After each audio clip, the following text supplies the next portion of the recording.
এবার দেখব ভয়ঙ্কর ছবি, জম্বুর ছবি। 4 দিন আগে বৃষ্টি বিপর্যয়ের হাড় হিম করা ভিডিও। বন্যায় ডুবে গিয়েছে একাধিক বাড়ি।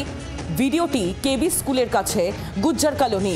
হঠাৎ একটি নালার জল এলাকায় ঢুকে পড়ে।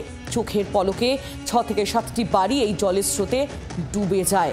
একটি বাড়ি থেকে মানুষজনকে বের করার সময় জলের তোড় এতটাই তীব্র হয়ে ওঠে যে বাড়ির দেওয়াল ভেঙে পড়ে এবং কয়েকজন মানুষ সেই স্রোতে ভেসে যায়।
জম্মুর আরো একটি অঞ্চলের ছবি আপনাদের দেখাবো। রামবান। মেঘভাঙা বৃষ্টিতে সেই এলাকাও একেবারে বিপর্যস্ত। রাজগড়ে উদ্ধার কাজে সেনা, সিআরপিএফ, জম্মু কাশ্মীর পুলিশ।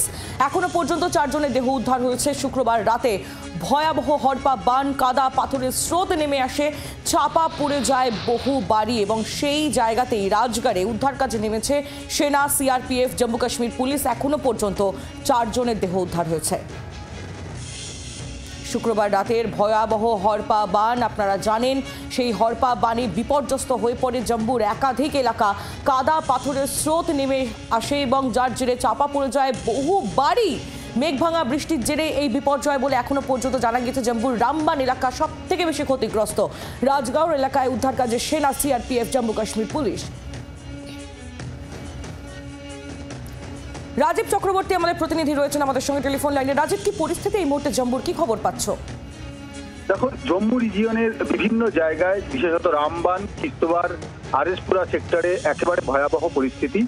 গত প্রায় 15 দিন ধরে লাগাতার বৃষ্টি হচ্ছে এবং এই লাগাতার বৃষ্টির ফলে যে সমস্ত নদীগুলো রয়েছে, তাজি নদী, রাভি নদী এবং চেনাব নদী, সেগুলি ওভারফ্লো হয়ে গিয়েছে, নদী উপচে গিয়েছে এবং নদীতে কার্যত প্লাবন দেখা দিয়েছে।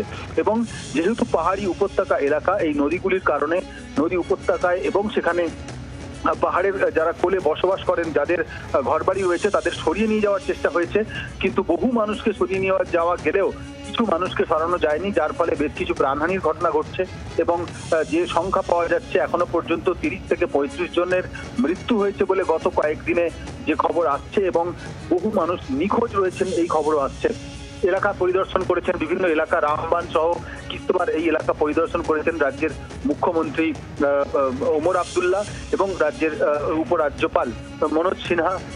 ক্ষতিপূরণের কথা ঘোষণা করেছেন, কিন্তু প্রতি বছর এই এলাকায় কেন এরকম পরিস্থিতি হচ্ছে তা নিয়ে গবেষণার প্রয়োজন বলেও তারা মন্তব্য করেছেন। এবং তোমাকে জানিয়ে রাখি যে বৃষ্টি লাগাতার হওয়ার ফলে, অতি বর্ষণের ফলেই কিন্তু এই ঘটনা ঘটছে, যেটা স্থানীয়রা মনে করছেন। ভেসে গিয়েছে ঘর বাড়ি, বহু জায়গায় পুল ভেসে গিয়েছে।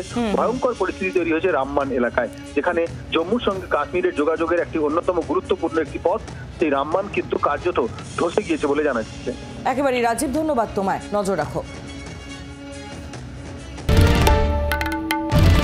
বাংলার আওয়াজ, বাঙালির আবেগ, জি 24 ঘন্টা।